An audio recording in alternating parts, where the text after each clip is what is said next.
Hi అండి. ఈరోజు నా స్టైల్‌లో చికెన్ కర్రీ ఎలా తయారు చేసుకోవాలో చూపిస్తాను. వచ్చేసేయండి. ప్రాసెస్ అయితే చాలా ఈజీ అండి. ఫస్ట్ టైమ్ చేసినా సరే చాలా పర్ఫెక్ట్‌గా అయితే వస్తుందండి. ఇది హాఫ్ కేజీ చికెన్‌కి క్వాంటిటీ అయితే నేను చెప్తున్నాను. చాలా బావుంటుందండి. ఈ విధంగా గనక చికెన్ కర్రీ చేస్తే నార్మల్ రైస్‌లో తిన్నా సరే బిర్యానీ టేస్టే వస్తుందండి. మిక్సీ జార్‌లోకి 4, 5 జీడిపప్పులు, 1 టేబుల్ స్పూన్ వరకు నువ్వులు, అలాగే 1 ఇంచు దాల్చిన చెక్క, 2 యాలకులు, 4 లవంగాలు వేసుకోవాలండి. అలాగే 1 టేబుల్ స్పూన్ వరకు జీలకర్ర, హాఫ్ టేబుల్ స్పూన్ వరకు ధనియాలు. చూపిస్తున్నాను కదండీ, చిన్న సైజు కప్ అయితే ఉంది కదా, ఆ కప్పుతో అయితే హాఫ్ కప్ వరకు కొత్తిమీర, హాఫ్ కప్ వరకు పుదీనా అయితే తీసుకున్నాను. దీన్ని కాస్త వాటర్ వేసుకొని మెత్తగా ఇలా పేస్ట్ అయితే చేసి పక్కన పెట్టేసుకోవాలి. ఇదే మెయిన్ ఇంగ్రీడియంట్ అండి మన చికెన్‌కి. కర్రీ ప్రాసెస్‌లోకి అయితే వెళ్ళిపోదాము. స్టవ్ మీద కడాయి పెట్టుకొని ఒక 3, 4 టేబుల్ స్పూన్ వరకు ఆయిల్ అయితే వేసుకోవాలండి. ఆయిల్ హీట్ అయిన తర్వాత చిన్నగా కట్ చేసి పెట్టుకున్న ఒక పెద్ద సైజు ఉల్లిపాయ అయితే ఉంటుంది కదండి, ఉల్లిపాయను అయితే వేసేసుకోవాలి. ఉల్లిపాయల తర్వాత కరివేపాకు 2 రెమ్మలను అయితే వేసుకోవాలండి. నేను అన్నిటిని ఒకేసారి అయితే వేసేస్తానండి నూనె మరిగిన తర్వాత. అలాగే ఒక 3 పచ్చిమిర్చి, ఒక టమాటా అయితే వేసుకున్నాను. కాస్త ఉప్పు అయితే వేసుకుంటున్నానండి. ఉప్పు వేయడం వల్ల ఉల్లిపాయలు అనేవి త్వరగా మగ్గుతాయి. ఒకసారి అయితే కలిపేసుకోవాలి.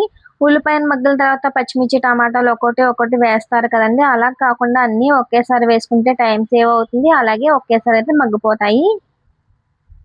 మగ్గడానికి కాస్త టైం అయితే పడుతుంది కాబట్టి మూత అయితే పెట్టేసుకోవాలండి. ఒక 2 మినిట్స్‌కి అట్లా మధ్యలో తీసి ఇలా కలుపుకుంటూ ఉండాలి. చూసారా ఎంత చక్కగా అయితే వేగుతున్నాయో. అన్నీ ఒకేసారి వేగితే మనకి టైం అయితే సేవ్ అవుతుంది కదా.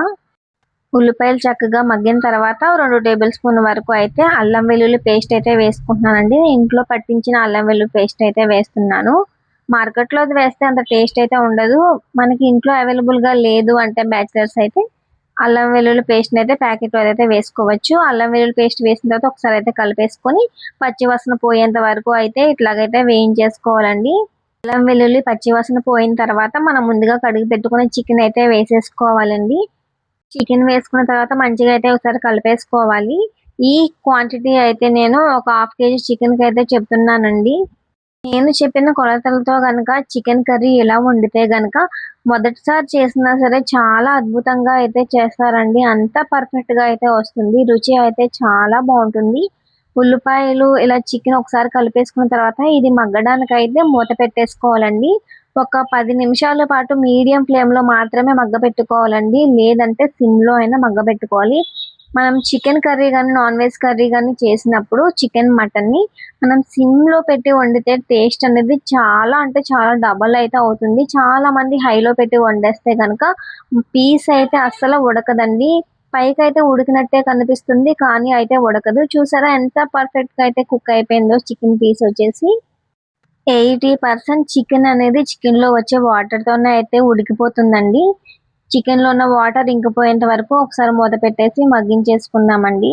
చూసారా ఎంత చక్కగా అయితే వాటర్ మొత్తం ఇంకిపోయి చక్కగా అయితే ఉడికిపోయింది పీసెస్ అయితే వచ్చేసి. ఇప్పుడు నేను ఇంట్లో వాడే కారం అయితే యూజ్ చేస్తున్నానండి. 2 టేబుల్ స్పూన్ వరకు అయితే వేసుకున్నాను. కారం కలర్ అలా ఉంది అంటే మేము సంవత్సరానికి ఒకసారి అయితే మా పెద్దమ్మ ఆడించి అయితే ఇస్తారు మాకు.